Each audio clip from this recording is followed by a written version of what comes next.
Hello student, आज के session में हम आरआरबी ग्रुप डी साइंस के बायो में हम ऊतक यानी टिश्यू को कवर करेंगे। देखिए, हम कंप्लीट सेल चैप्टर को कवर कर चुके हैं। अब हम देखते हैं ऊतक यानी टिश्यू। टिश्यू टिश्यू किसे कहते हैं? एक समान कोशिकाओं के समूह को टिश्यू कहते हैं। इसको हम हिस्टोलॉजी में पढ़ते हैं। टिश्यू कोशिकाओं का वह समूह होता है जो सामान्य कार्य करते हों। ऊतक समान मूल और सामान्य कार्य वाली कोशिकाओं का समूह है। मार्सेली मेलपिग्गी नामक एक इटली के साइंटिस्ट थे जो फेफड़ों की एल्वियोली में कोशिकाएं पाई थी। एक विचट नामक साइंटिस्ट थे जो फ्रांसीसी थे। इन्होंने ऊतक शब्द दिए। कार्ल मेयर ने ऊतक विज्ञान शब्द दिया। अब देखिए, पादप ऊतक क्या है। ये दो टाइप के होते हैं। एक होता है विभज्योति ऊतक और दूसरा होता है अस्थायी ऊतक।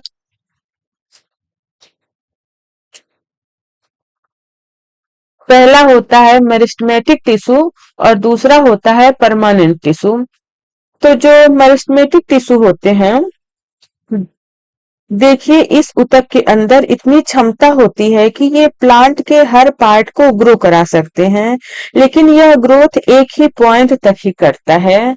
मेरिस्टेमेटिक टिश्यू हमेशा सेल डिवीजन करते हैं, लेकिन एक पॉइंट तक। फिर ये अस्थायी ऊतक में परिवर्तित हो जाते हैं, यानी परमानेंट टिश्यू में ये कन्वर्ट हो जाते हैं। जब अपने पॉइंट तक लंबाई बढ़ जाती है तो चौड़ाई भी बढ़ेगा।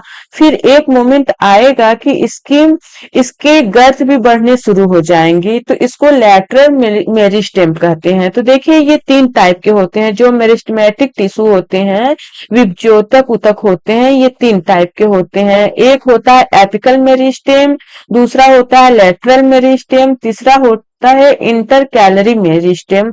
तो जो एपिकल मेरिस्टेम होता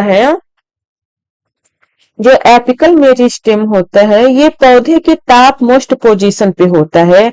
जैसे सूरजमुखी का पौधा टॉप पे होता है और जिस तरफ सूर्य जाते हैं उधर ही घूम जाता है। यहीं से पौधे की लंबाई बढ़ती है और यही कुछ ऐसे हार्मोन्स होते हैं जो पौधे की लंबाई बढ़ाते हैं। इसको एपिकल वाला पार्ट कहते हैं। तो इसमें पौधे का तना एवं जड़ के अग्रभाग में पाया जाता है, लंबाई में वृद्धि करता है। दूसरा होता है ये लैटरल मेरिस्टेम, तने एवं जड़ की मोटाई में वृद्धि करता है। फिर तीसरा होता है इंटरकैलरी मेरिस्टेम, ये पत्तियों के आधार या गांठों के पास पाया जाता है। जैसे नोड इंटरनोड जो होते हैं, उनकी लंबाई में वृद्धि करता है। अब आता है दूसरा अस्थायी ऊतक। दूसरा जो होता है, पहला हो गया आपका मेरिस्टेमेटिक टिश्यू और दूसरा हो गया है परमानेंट टिश्यू। इन ऊतकों की कोशिकाएं आकार में बड़ी तथा विशिष्ट कार्य करने के लिए विभेदित हो जाती हैं। ये ऊतक अस्थायी होते हैं और पादप के विभिन्न भाग में पाए जाते हैं।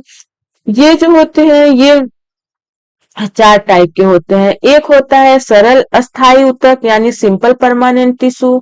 एक होता है दूसरा होता है जटिल अस्थायी ऊतक कॉम्प्लेक्स परमानेंट टिश्यू। तीसरा होता है स्रावी ऊतक सिक्रेटरी टिश्यू और चौथा होता है सहारा देने वाला ऊतक यानी मैकेनिकल टिश्यू। अब इसमें क्या होते हैं? इसमें पैरेन्काइमा होते हैं। फिर इसमें इसको क्या कहते हैं? इसको कोलेनकाइमा कहते हैं। ये दो टाइप के होते हैं, एक पैरेन्काइमा एक कोलेनकाइमा। जो पैरेन्काइमा होता है वो जीवित केशिकाएं पतली भित्ति वाली भोजन संग्रहण प्रकाश संश्लेषण तथा भराव का कार्य करती है।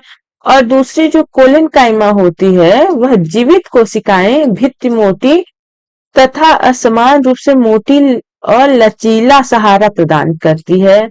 फिर उसके बाद आता है दूसरा सरल अस्थायी ऊतक यानी कॉम्प्लेक्स परमानेंट टिश्यू। इसमें जो होता है एक जाइलम होता है, एक फ्लोएम होता है।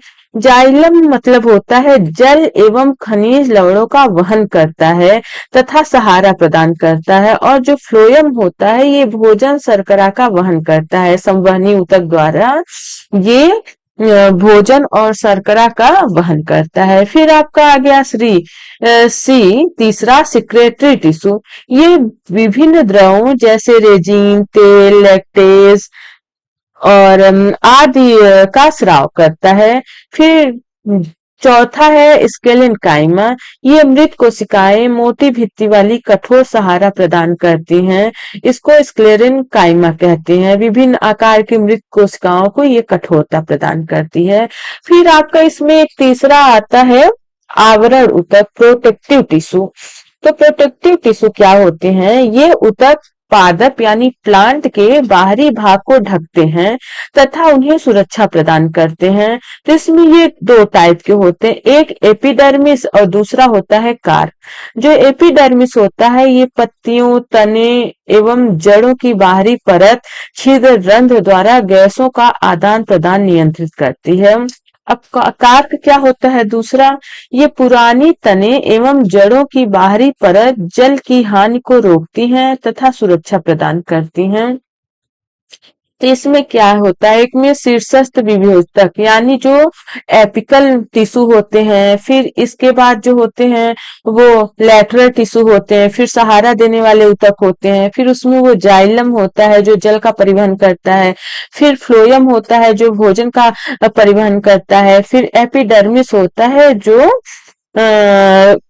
प्लांट का संरक्षण करता है, उस टिश्यू का संरक्षण करता है। अब चलिए इसके बाद हम एनिमल टिश्यू को देखते हैं। अब प्लांट टिश्यू हो गया, अब हम एनिमल टिश्यू को देखते हैं। जंतु ऊतक के प्रकार। अब देखिए जंतु ऊतक क्या होता है? जंतु ऊतक यानी एनिमल टिश्यू समान संरचना एवं कार्य वाली कोशिकाओं का समूह होता है जो किसी विशिष्ट कार्य को करने के लिए संगठित रूप में कार्य करता है। तो इसमें क्या होता है? इसमें एक होता है पेशी ऊतक पहला, दूसरा होता है तंत्रिका ऊतक, तीसरा होता है संयोजी ऊतक और चौथा होता है उपकला ऊतक और चौथा होता है उपकला ऊतक। तो जो पेशी ऊतक होते हैं ये तीन प्रकार के होते हैं, एक रेखी होता है, एक अरेखी होता है, एक हृदयक होता है। जो रेखी होता है उसको हम ऐच्छिक कहते हैं, ऐच्छिक ऊतक। ये हमारी इच्छा के अनुसार चलती है, ये हड्डी से जुड़ी होती है, ये हमारी इच्छा के अनुसार काम करती है, ज्यादा काम करती है तो थक जाती है। मांसपेशियों में थकान जो होता है वो लैक्टिक एसिड की वजह से होता है। फिर इसके बाद दूसरा आता है अरेखी। अरेखी पेशियां जो होती है वो अनैच्छिक पेशियां होती हैं, जैसे लीवर, किडनी, पेट की हड्डी से जुड़ी हुई होती है, ये कभी थकती नहीं है। फिर होती है हृदय, इसे कार्डियक मसल्स कहते हैं, यह तीनों को मिला देते हैं तो पेशी ऊतक बनाता है। फिर उसके बाद आपका आता है तंत्रिका ऊतक। तंत्रिका ऊतक इसमें ब्रेन बना हुआ होता है, तंत्रिका ऊतक से ब्रेन बनता है। फिर आता है संयोजी ऊतक। संयोजी ऊतक जो होता है ये ब्लड को हम कनेक्टिव टिश्यू कहते हैं, ये हमारे पूरे शरीर को जोड़ के रखे हुए है। इसी ब्लड में एक पीले कलर का पदार्थ होता है जिसे हम लिम्फ या लसका कहते हैं, इसको हम कनेक्टिव टिश्यू या बोन, इसमें कनेक्टिव टिश्यू में बोन आता है और बोन से में कार्टिलेज आता है। फिर उसके बाद आता है उपकला यानी एडिपोज टिश्यू। ये वसा के बने होते हैं, ये हमें सुंदरता प्रदान करते हैं, चोट लगने पे ये हमारा बचाव करते हैं, ये हमें ठंड से बचाते हैं। महिलाओं में पुरुषों की अपेक्षा 20% फैट ज्यादा होता है। जो ऊंट का कुबर होता है उसमें वसा भरा रहता है, पेट में वसा पड़ा रहता है, चमड़े में जो झुर्री आती है जब एडिपोज टिश्यू जो होते हैं वो हट जाते हैं तो हमारे चमड़े में हड्डी आ जाती है। तो इसमें देखिए सबसे पहले है आपका इपिथेलियल टिश्यू। यह ऊतक शरीर की बाहरी सतह या आंतरिक अवयवों को ढकता है एवं उनको सुरक्षा प्रदान करता है। यह श्रावण, अवशोषण, उत्सर्जन एवं संवेदन जैसे कार्य करता है। इसमें ये चार टाइप के होते हैं, सरल सल्की उपकला, सिंपल टिश्यू और सरल गनाभ उपकला, फिर है सरल स्तंभाकार उपकला, फिर बहिस्तरीय उपकला। अब इसमें सरल सल्की उपकला में फेफड़ों की वायुकोश और रक्त वाहिनियां आती हैं। फिर इसमें जो सरल गनाभ उपकला है, इसमें गुर्दे की नलिकाएं और थायराइड की नल ग्रंथि आती है। फिर जो सरल स्तंभकार उपकला है, इसमें आंत की आंतरिक सतह आती है। फिर जो बहिस्तरीय उपकला है, उसमें त्वचा मुंह की भीतरी परत आती है। अब आपका ये आ गया दूसरा जो है संयोजी ऊतक यानी कनेक्टिव टिश्यू। यह ऊतक शरीर के विभिन्न भागों को जोड़ता है, सहारा देता है, सुरक्षा करता है एवं ऊर्जा संग्रह करता है। ये भी चार टाइप के होते हैं: areolar tissue, adipose tissue, bone tissue, blood tissue. तो एग्जाम्पल के लिए जैसे ये त्वचा के नीचे के अंगों के बीच को एरोलर टिश्यू कहते हैं। ऊर्जा संग्रह शरीर को गति प्रदान करता है, इसको हम एडिपोज टिश्यू कहते हैं। फिर उसके बाद हड्डियों में शरीर को सहारा देता है, इसको हम अस्थि ऊतक कहते हैं। फिर उसके बाद रुधिर ऊतक यानी ब्लड टिश्यू जो है, ये शरीर में पदार्थों का परिवहन करता है। अब तीसरा है पेशी ऊतक। यह ऊतक संकुचन एवं शिथिलन द्वारा शरीर के विभिन्न भागों को गति में सहायक होता है। पहला है स्केलेटल मसल्स यानी भुजाओं, पैरों आदि की पेशियां इच्छा अनुसार जो कार्य करती हैं। फिर है हृदय पेशी ऊतक, कार्डियक मसल, ये अनैच्छिक क्रियाएं करती हैं हृदय की पेशी। फिर उसके बाद चिकनी पेशी ऊतक, ये आंत, रक्त वाहिकाएं, पेट, ये से भी अनैच्छिक कार्य करती हैं। फिर चौथा है तंत्रिका ऊतक। ये ऊतक उत्तेजनाओं को ग्रहण करने एवं उन्हें संवेगों के रूप में संचरित करने का कार्य करता है। तो इसमें क्या है कि ये हमारे मस्तिष्क में रज्जु की जो नसें होती हैं उसमें पाई जाती है। इसमें डेंड्रान होते हैं, कोशिकाकाय होता है, न्यूक्लियस होता है, माइलिन आवरण होता है, एक्सान होता है, सिनेप्टिक नॉब्स होते हैं। तो निष्कर्ष यह निकलता है कि जंतु शरीर में चार प्रकार के ऊतक मिलकर विभिन्न अंगों का निर्माण करते हैं और शरीर के समस्त कार्यों को सुचारू रूप से संचालित करते हैं। अब इसका जो मुख्य बिंदु है, जैसे उपकला क्या करता है, सुरक्षा और आवरण प्रदान करता है। संयोजी ऊतक क्या करता है, जोड़ना और सहारा देना होता है। पेशी ऊतक का काम गति करना होता है। तंत्रिका का काम नियंत्रण करना होता है। तो आइए इसमें से हम कुछ क्वेश्चन है उसको देखते हैं। तो इसमें है क्वेश्चन नंबर 1, पादपों में पत्तियों में बना भोजन नामक जटिल ऊतक द्वारा अन्य भागों में पहुंचाया जाता है। ये तो अभी ऊपर बताया गया है जब जाइलम फ्लोएम आप पढ़ रहे थे। तो इसमें क्या होगा, इसका करेक्ट ऑप्शन है बी। बी जो होता है फ्लोएम होता है पादपों में पत्तियों में बना भोजन फ्लोएम नामक जटिल ऊतक द्वारा अन्य भागों में पहुंचाया जाता है। तो इसका जो करेक्ट ऑप्शन है option B, phloem. Next question, question number 2, पादपों में भोजन परिवहन करने वाले जटिल ऊतक को कहा जाता है और इसमें चालनी नलिकाएं यानी सीव ट्यूब और जैसी जीवित कोशिकाएं होती हैं। तो इसमें पहला ऑप्शन है जाइलम वाहिनिकाएं, बी है स्थूल कोण ऊतक द्वितीयक और सी है जाइलम तंतु, डी है फ्लोएम सहचर कोशिकाएं। तो इसका करेक्ट ऑप्शन है डी। इसमें क्या होगा, पादपों में भोजन का परिवहन करने वाले जटिल ऊतक को फ्लोएम कहा जाता है और इनमें चालनी यानी सीव ट्यूब और सहचर कोशिकाएं जैसी जीवित कोशिकाएं होती हैं। तो इसका करेक्ट ऑप्शन है ऑप्शन नंबर डी।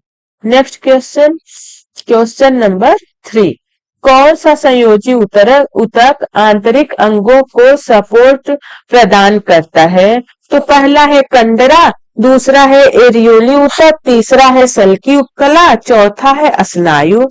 तो इसमें इसका जो करेक्ट ऑप्शन है वो डी है। अभी जो कनेक्टिव टिश्यू था उसमें बताया गया कि जो संयोजी ऊतक होता है जैसे स्नायु यानी लिगामेंट, एक बोन होता है, एक ब्लड होता है, एक लिम्फ होता है और एक लिगामेंट होता है। तो ये जो है ये आपका करेक्ट ऑप्शन है स्नायु, कि स्नायु संयोजी ऊतक जो होता है वो आंतरिक अंगों को सपोर्ट प्रदान करता है। नेक्स्ट क्वेश्चन, क्वेश्चन नंबर 4, निम्नलिखित में से कौन सा पादपों में सबसे सरल अस्थायी ऊतक है? तो इसका करेक्ट ऑप्शन है मृदु ऊतक यानी पेरेन्काइमा। इसमें जो पहला ऑप्शन है स्क्लेरेन्काइमा, ये तो होगा नहीं। फिर एरेनेकाइमा, ये तो होगा नहीं, ये कोई है ही नहीं। फिर उसके बाद पेरेन्काइमा, क्लोरेन्काइमा। तो इसका जो करेक्ट ऑप्शन है पेरेन्काइमा की। पेरेन्काइमा जो होता है ये पादपों में सबसे सरल अस्थाई ऊतक होता है। Next question, question number 5। जब कोई व्यक्ति किसी गर्म वस्तु को छूता है तो मांसपेशियों की प्रतिक्रिया यानी मसल्स रिस्पॉन्स में थोड़ा विलंब होता है। निम्नलिखित में से तंत्रिका ऊतक नर्वस टिश्यू का कौन सा भाग तंत्रिका आवेग यानी नर्वस इंपल्स को सीधे मांसपेशियों तक पहुंचाकर त्वरित गति यानी क्विक मूवमेंट उत्पन्न करने के लिए उत्तरदायी होता है। इसमें जो एक्सॉन होता है, एक्सॉन होते हैं, ये जो होते हैं ये क्विक रिस्पॉन्स जो है वो उत्पन्न करते हैं। तो इसका करेक्ट ऑप्शन है axon. Next question, question number 6। निम्नलिखित में से कौन सा संयोजी ऊतक से बना हुआ नहीं है? तो कनेक्टिव टिश्यू ब्लड जो है वो कनेक्टिव टिश्यू है। मांसपेशियां जो है ये कनेक्टिव टिश्यू, उपास्थि, अस्थि, कार्टिलेज, बोन, ये सब कनेक्टिव टिश्यू है।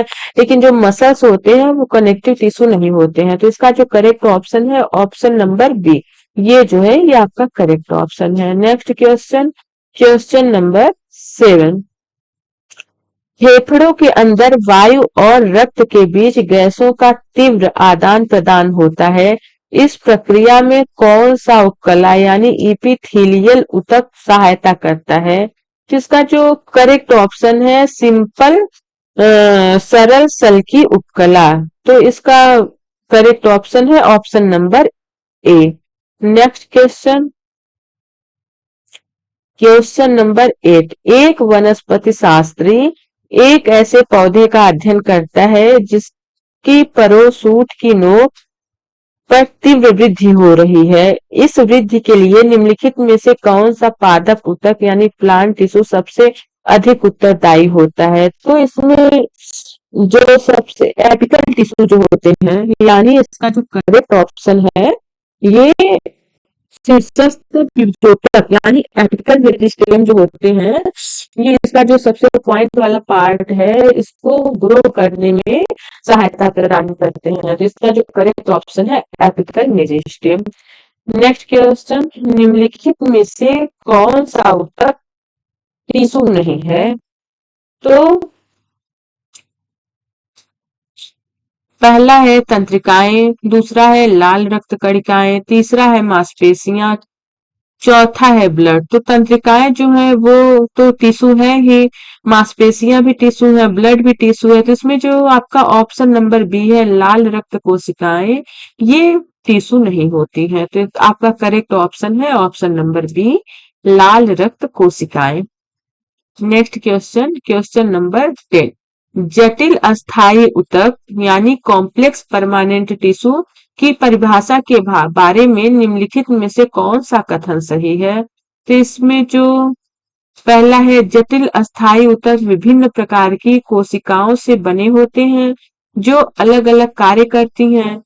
ऑप्शन बी जटिल अस्थायी ऊतक विभिन्न प्रकार की कोशिकाओं से बने होते हैं जो सामान्य कार्य करती हैं। ऑप्शन सी जटिल अस्थायी ऊतक सरल अस्थायी ऊतक से बने होते हैं। ऑप्शन डी जटिल अस्थायी ऊतक समान प्रकार की कोशिकाओं से बने होते हैं। इसका जो करेक्ट ऑप्शन है ऑप्शन ए जटिल अस्थायी ऊतक विभिन्न प्रकार की कोशिकाओं से बने होते हैं जो अलग अलग कार्य करती हैं। तो इसका correct option option number A. That's all.